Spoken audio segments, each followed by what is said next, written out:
Take a look at this. Please like, subscribe, turn on the notification bell,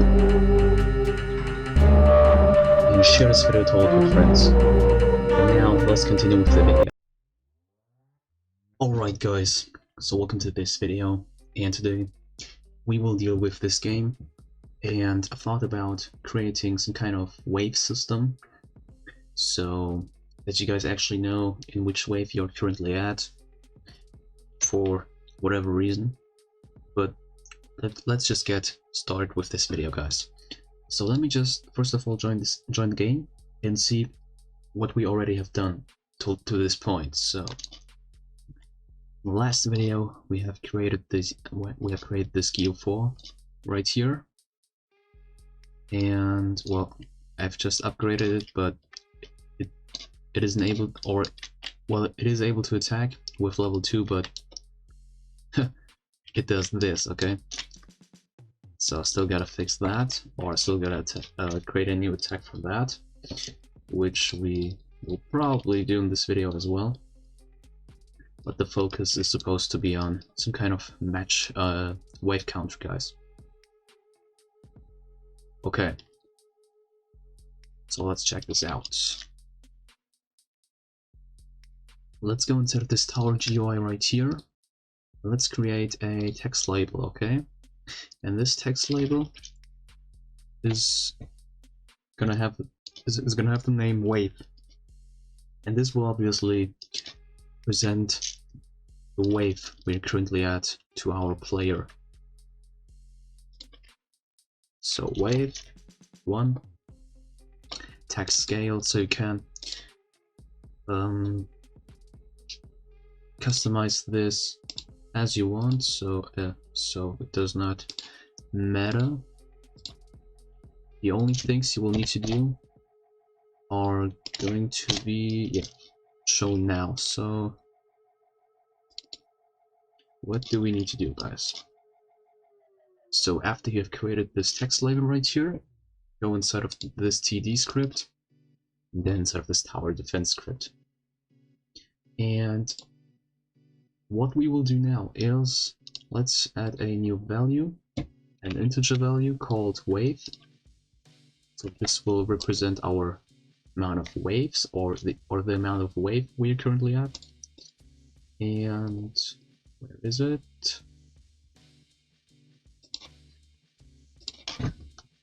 So we'll need to take a closer look to that. So spawn rates.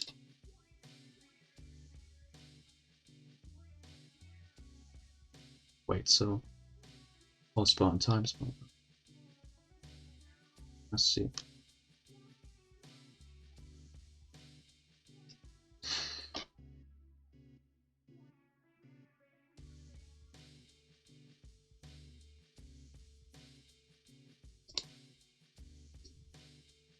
So let's get rid of these two things, and let's do the following, guys.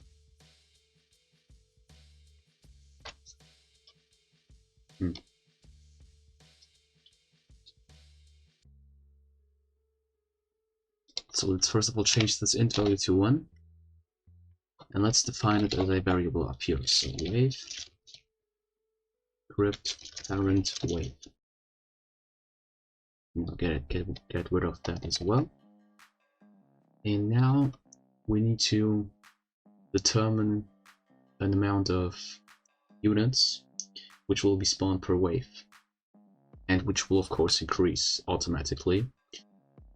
So I thought about doing wave value, which is 1, times, let's say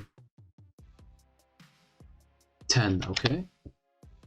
So at wave 1, 10 units will try to mess with your building at the end. At wave 2, 20, at wave 3, 30, and so on, guys. And now instead of adding this weight 10, we will add a math random between 2 and 10. So the player or the game will spawn a new unit per whatever seconds, so between 2 and 10. So a random value, of course, a random number. Okay, now we somehow need to increase the wave counter, and we need to make the script understand that the current wave has ended. And now that's the question. So how should that happen, guys?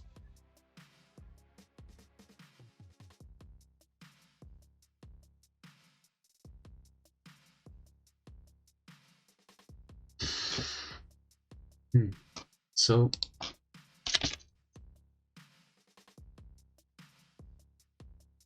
let's create a new variable called dummy spawn. Well, it must where it should be unit spawn. Yeah, and every time the unit spawns, this value will turn to true. So spawn function.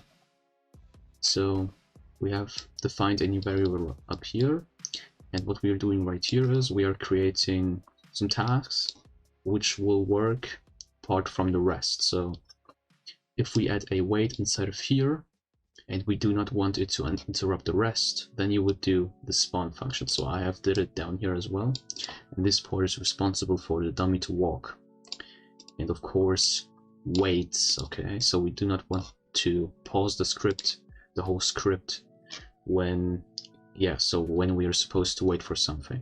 That's the reason why I'm using this. So every time the dummy spawns, we want the dummy, the unit spawned value true, but after 1 second, we want it to turn to false.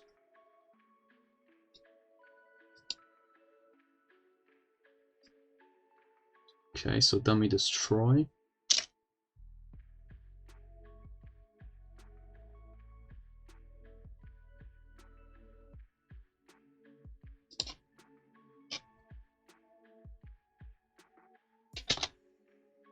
Let's create a p call right here. So success @m equals p call function.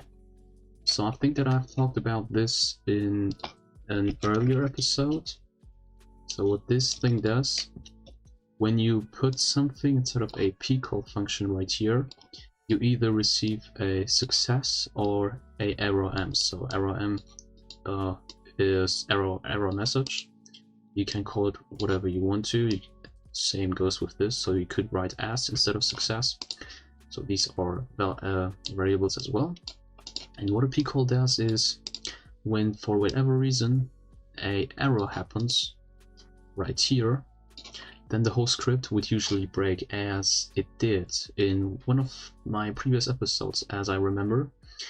And the thing is that when you use this p call, the script does not break anymore, but it gives out a error message if that happens. Okay, and that's the point. So if error m, then, and the reason for those errors to happen in this case is because they're not able to find or access the humanoid root port. This is because that unit has been killed, okay, by one of the player's towers. And that's the reason. And so if it wants to print out an error because of the missing humanoid root part, then we as a server would know that the dummy has died.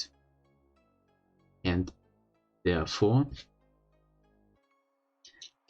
this error message is, well, not being empty anymore. And if it was successful, then of course it will do this. So we could put this instead of a success as well, but the thing is that this is a loop, and this will go on till it ends, okay? Till it ends, or till it prints out an error message.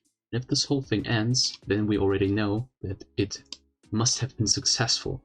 Therefore, it is not necessary to check for success, okay? But it is necessary to check for error message, because as I've just explained. So if this whole thing is error message, and where is it? And unit spawned is false. So if in the last 1 second no other unit has been spawned, I think that this is actually an issue, because it will probably mess with this thing right here. So we should do random wait time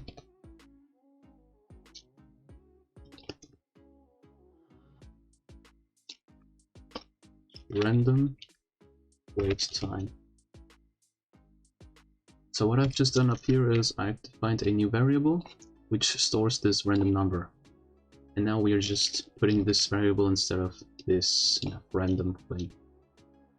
And this is an advantage because we can now use this variable to, where is it guys, edit up here or down here. So let me just explain why I have done that. I've done it because we just have this map random thing up here, and we just wanted to wait 1 second, okay?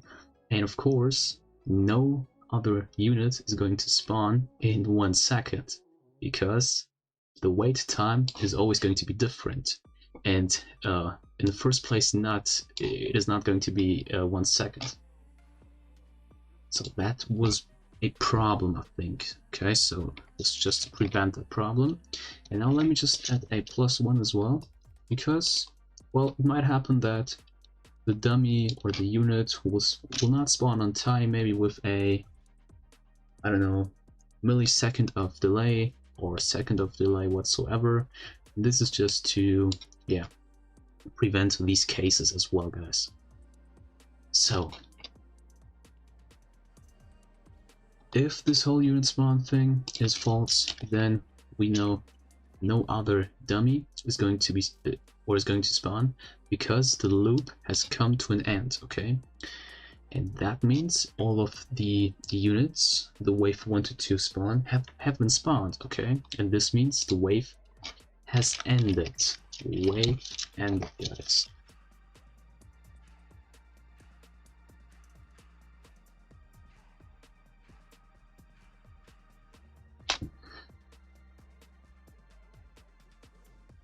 So I'm still thinking on... Wait guys, so let's delete that part with the error message. Let's put this thing inside of, where is it? Out of here. I think that this should do as well.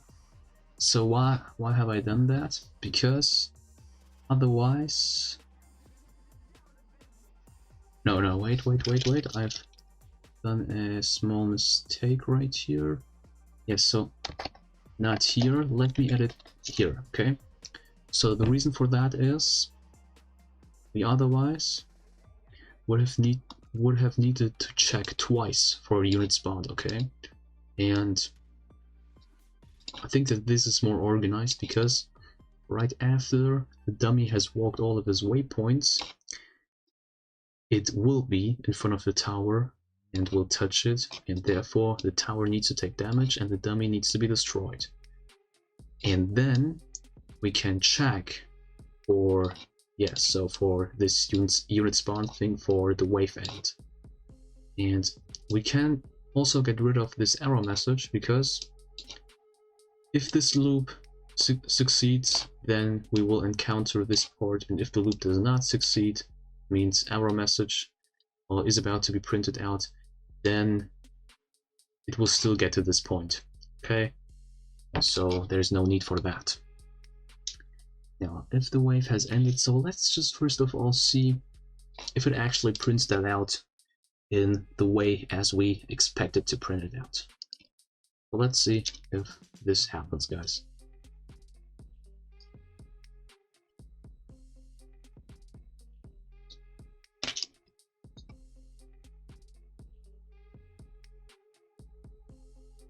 So they're supposed to be 15 units at the end, so 15 units which haven't spawned.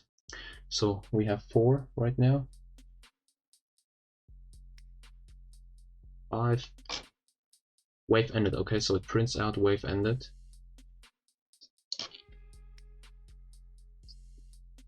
Okay, this is weird.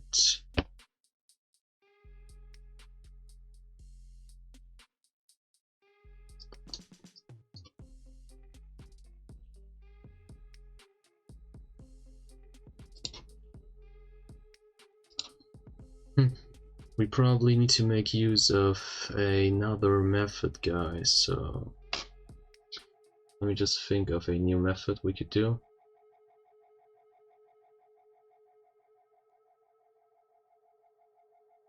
Okay, so I have a new method for you guys. Where is it? Okay, so let's go. I think that this is probably more easy. So spawned units. So we are creating a variable which keeps track on the spawned units, guys. And if the amount of spawned units is equal to the amount of units we want to spawn per wave, then of course the wave has to end because all of the units we wanted to spawn have been spawned. Okay, so I hope that you understand that, and I hope that it gets more clear when I realize this vision of mine. So let's get rid of this part right here. I'm sorry that that I have tried to do that way, but you guys have to see that scripting always does not work out as you expect it to be. Okay, so there are multiple ways to reach your idea, to reach your vision, and this example right here demonstrates this quite perfectly, I think. So let's just get rid of these, everything which says unit spawned, and what we can do now instead is just if spawned units is equal to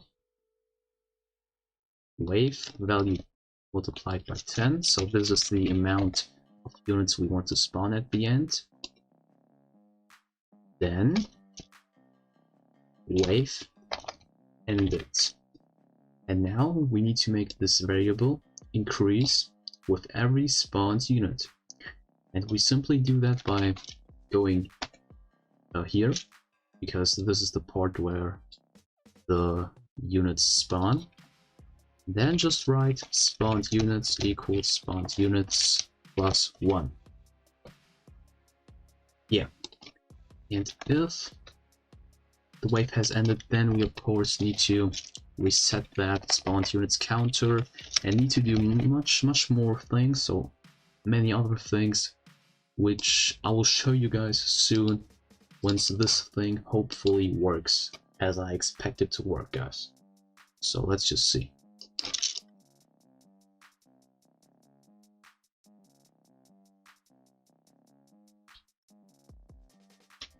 So let's count the units again.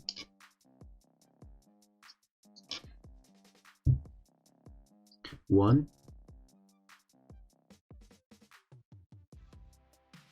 2,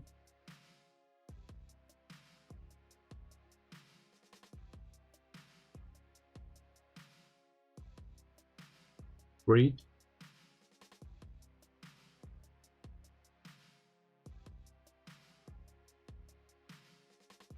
4, 5.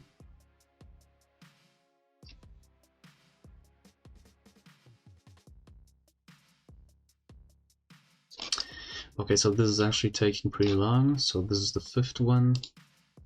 Let me just, for our purposes, let me just diminish this to 1, so we can just test it more faster, guys.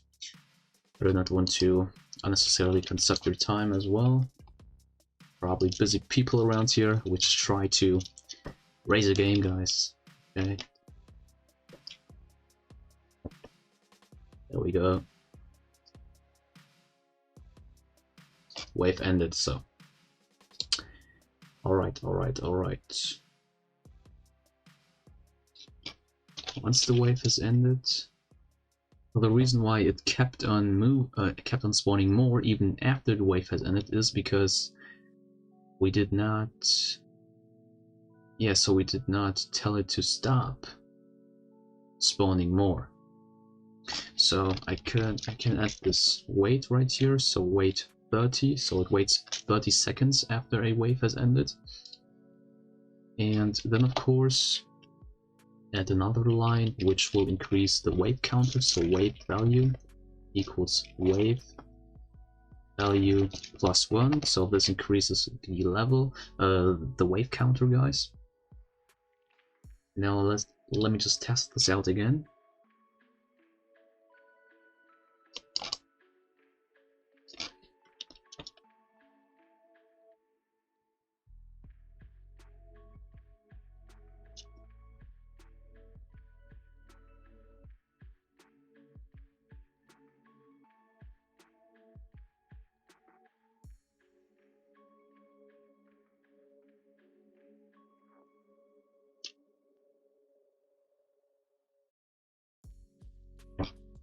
So for whatever reason, guys, I expected 15 units to spawn, and I think that I've said it earlier.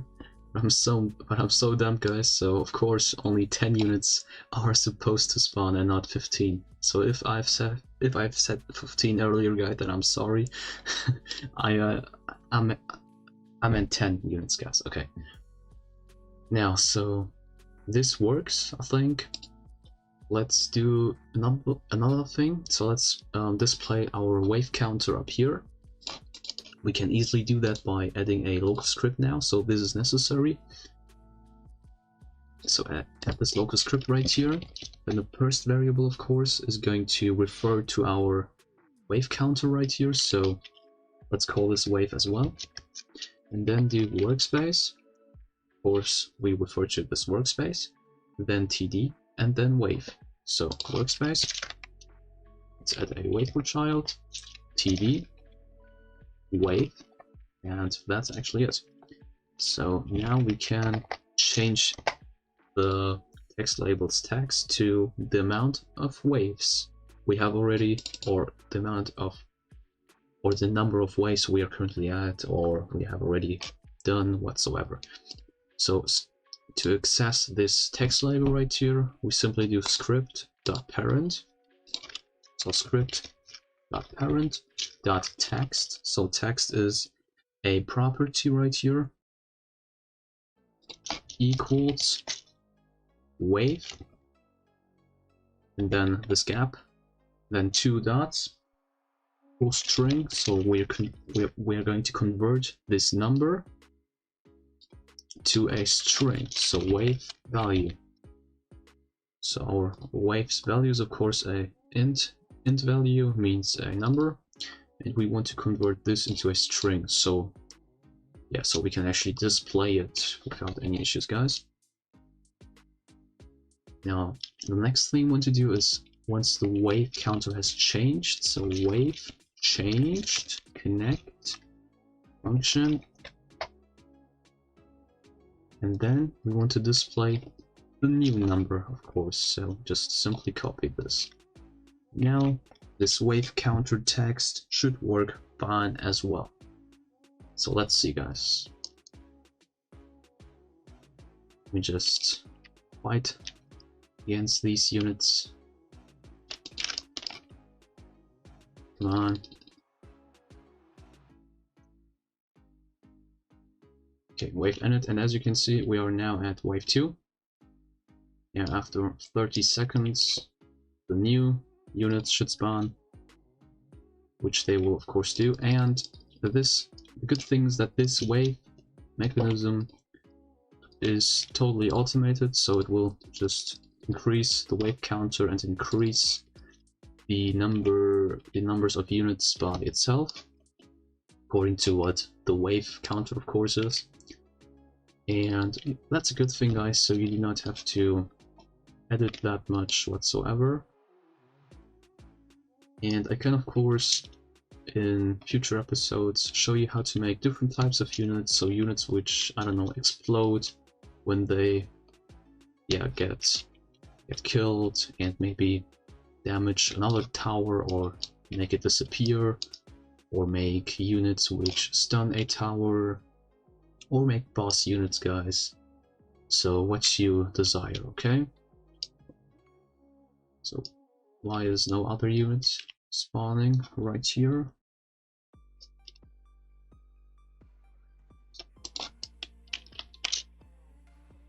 I think that 30 seconds should be over. Oh, yeah, so it is because tower's health is below 0, so that's the reason why it is not working. But this example has just demonstrated that it works totally fine, okay? Okay, guys, so this is the first thing I wanted to do. Now the second thing is, let's do some final work on this year 4 right here. So let's create its second attack. And yes, so let's just do that and then move on with creating another tower in the next video, guys. So where is it? Let's go inside of replicated storage, towers, EO4, control. Now to the second attack right here. I still have no clue what I'm going to do, so what kind of attack this is going to be. Still need to think about it.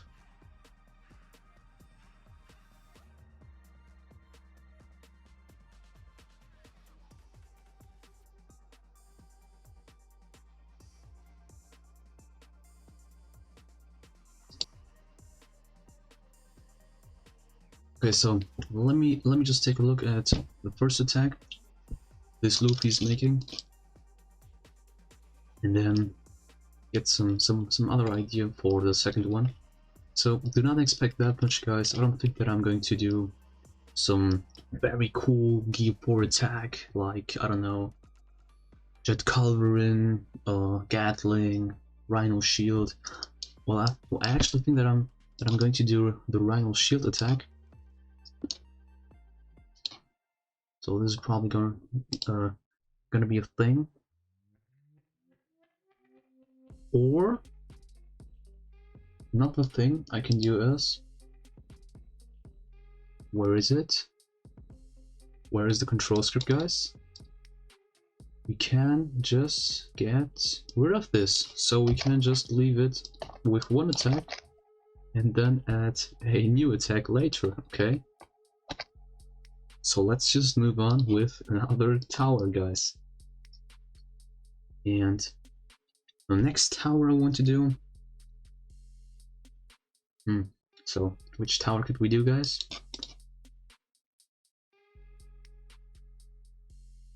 Let me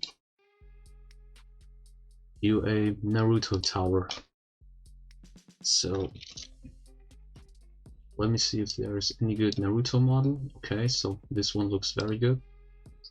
So my first time I'm gonna use a free model for my videos. But credits to, what's his name? Zaxxon E. So credits to you, my man. Thanks for sharing this with us. So the hair is pretty nice, to be honest, and the model overall is perfect for all purposes. So let's just check if there's like no virus or something. But this whole thing seems fine. Well, the only issue is that this is not R15, but this can be fixed easily, guys. So where is it? This is our dummy. Let's clone him. Let's call him Naruto. And let's give him the whole clothing right here. So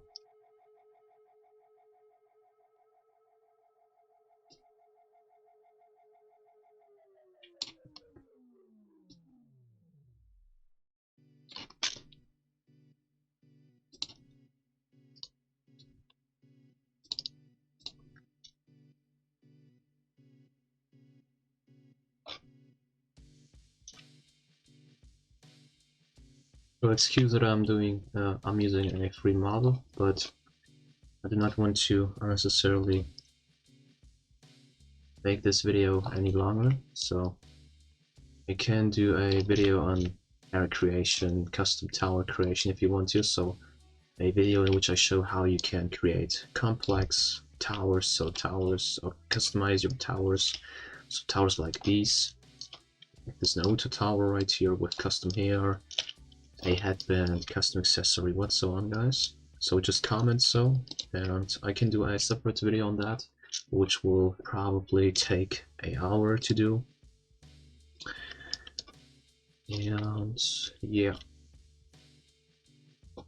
let's see if there's a Naruto face. Not by him. Shoutouts to you again. Thank you very much.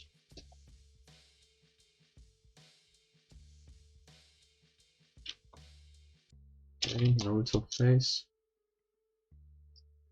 There we go. Let's use this one. This one seems very good.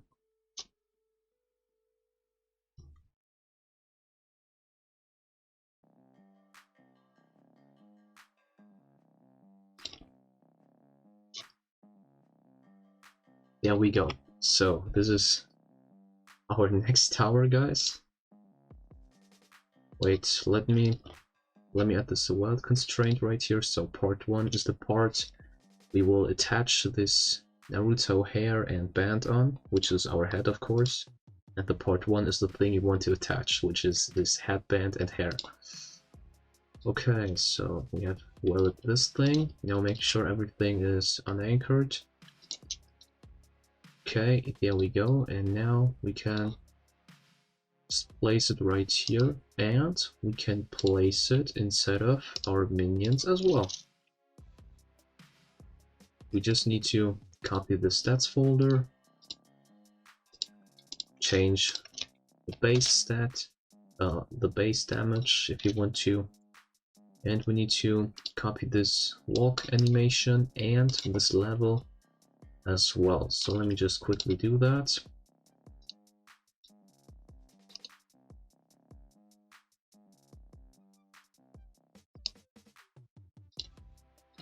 Okay, there we go.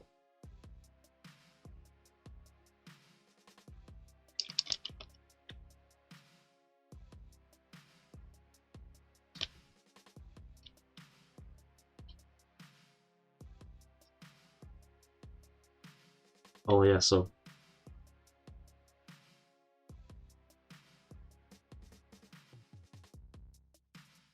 messed up.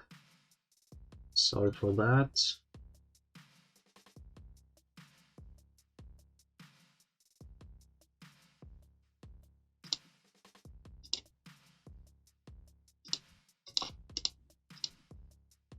Yeah, so unanchor the humanoid root port, of course, and shrink this thing down to unit size. Yeah, to unit size. So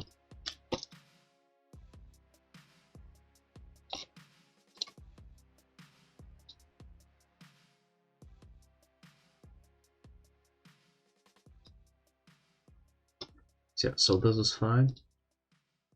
Move this whole thing back into the replicated storage.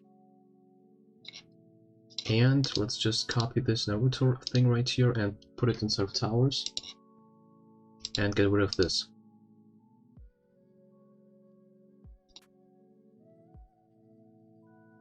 Let's see how these units look like.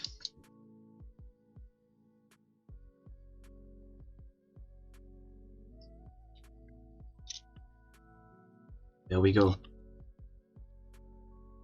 Also, I need to change the hip height. And I need to change yeah, the spawn time. Let me first of all change the hip height. So where is it? So yeah, let's change it to 1.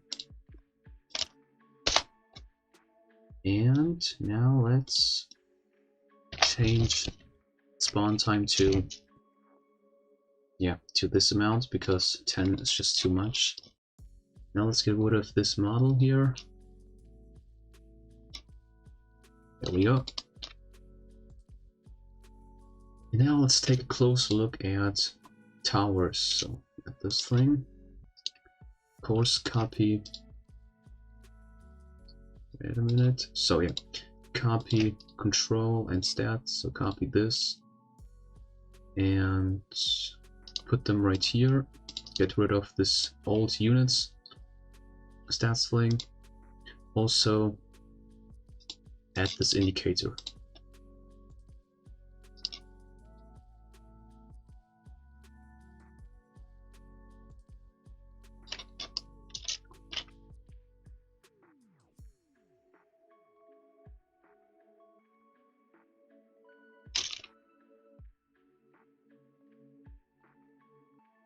Okay. Now move it back. And now we're good to go, I think. So let's see if we are able to place this one. So of course, as always guys, so some of you complain, or some of you have no idea on how you can acquire new towers, guys. So I have said it like 3 times, 4 times, 2 times, I don't know. All you gotta do, guys, is go to this thing right here, okay, to change the perspective. Then go to players, your player, and then either tower 1, 2, 3, 4, whatsoever, and then change it to one of the tower's name, okay? And you have your tower's names listed right here. So they need to exactly contain their names. If you try to write something else, or something which does not exist right here, then you will receive an error, guys. Okay?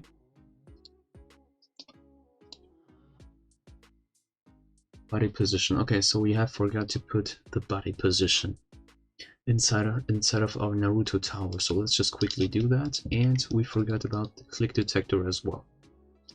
So let's do that, guys. And also this is 0.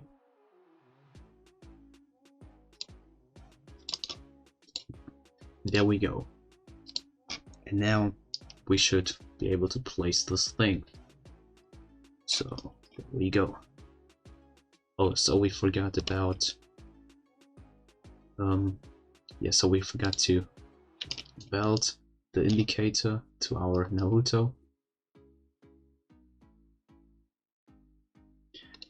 Yeah, so part 0 is obviously this Naruto humanoid root part. Also change the tower to Naruto. Let's change the base damage to 8 and the attacks per second to 1.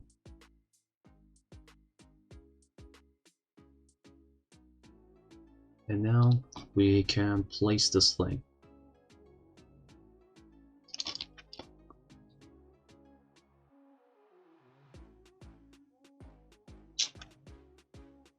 So what is Naruto able to do, or what is he going? Oh, what are my plans for Naruto, guys? So the first attack is going to be a basic combat, so basic punch. The next attack is going to be a shadow clone, which will make shadow clones come from here, and once they encounter a unit, they will make the unit disappear, or at least deal damage to that unit.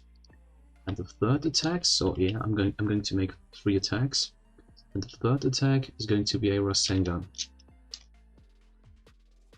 So yeah, these are my plans for Naruto, and I'm only going to make the combat or first attack today, and in the next episode I will do that shadow clone, okay? So I will show you guys how you can make your own towers, spawn units which go from here and stop the opposed units and deal damage to them once they encounter them, guys. Okay. So let me quickly create a kunai for Naruto's hand. So this is going to be a very easy kunai model, nothing very special.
Okay, so this is our kunai model. Pretty bad, to be honest. So should have made a better one in Blender, but it's just a little model, guys, and it will not make a big difference, I think, or I hope at least. So let's move this Naruto model out again and put this kunai inside. So kunai, cut, put it inside him.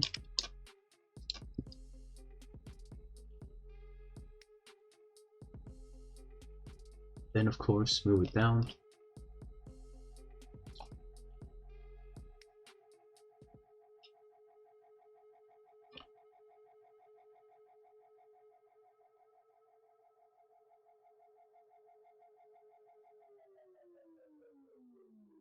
Okay, so it's a little bit too big, but let's just stick to it. Let's just go with that.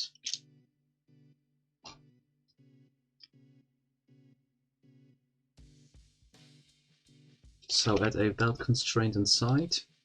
And remember, part 0 is the part we are attaching this kunai to, which is our right hand. And the part 1 is the thing we are attaching, which is our kunai. And now go to kunai and make sure the collision is disabled. Okay. Now let's create a idle for our Naruto. Kunai idle. Or let's just overall create a new idle for him.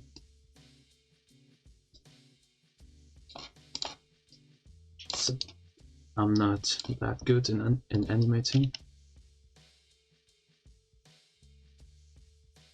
Let me just think of something which probably does not even fit to Naruto, but let's just go with that. Okay, So obviously just doing something.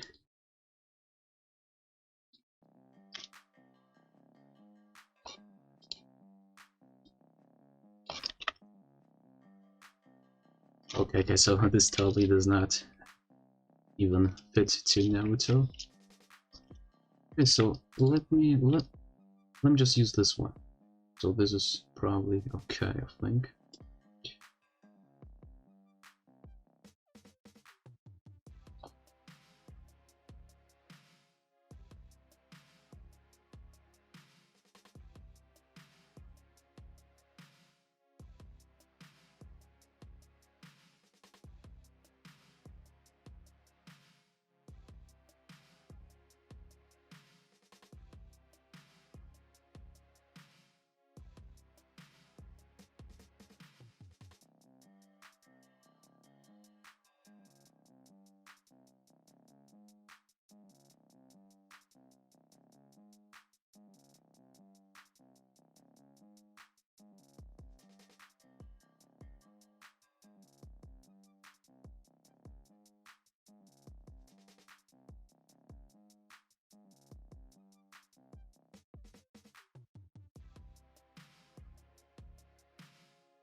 Okay, so this should be enough.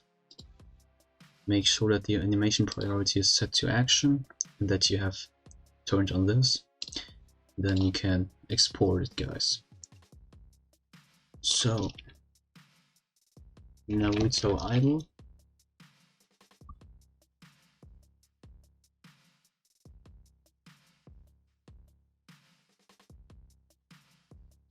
Of course, copy the animation ID, and then let's go inside of towers again, inside of our Naruto tower, and then inside of control, then inside of idle, add this new animation ID, and now let's go inside of control again, and yeah, so this should work fine now.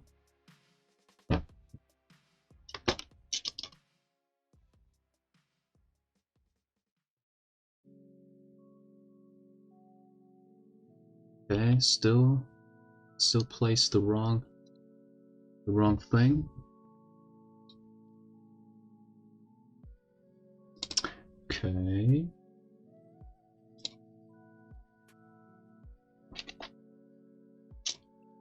Okay. For some reason, it did not update that ID. Could it be that I have updated the wrong ID, the wrong animation? Maybe for the tag? Well, let's not hope so. Okay, no, it did not. Yeah, so as you can see, our Naruto attacks those towers.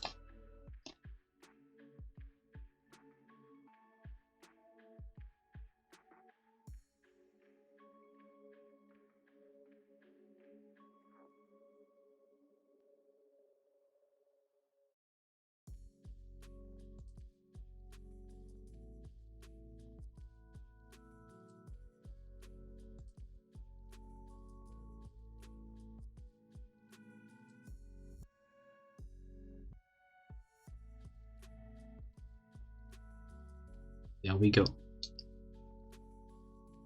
Alright guys, so that's it with this video. Thank you for your support. Leave a like, subscribe, and turn on the notification bell. Share this video to all of your friends and give me feedback in the comment section, guys. And as always, there's a link to this uncopy log place, means you can edit it inside of the description. And yeah, take care and see you in the next video.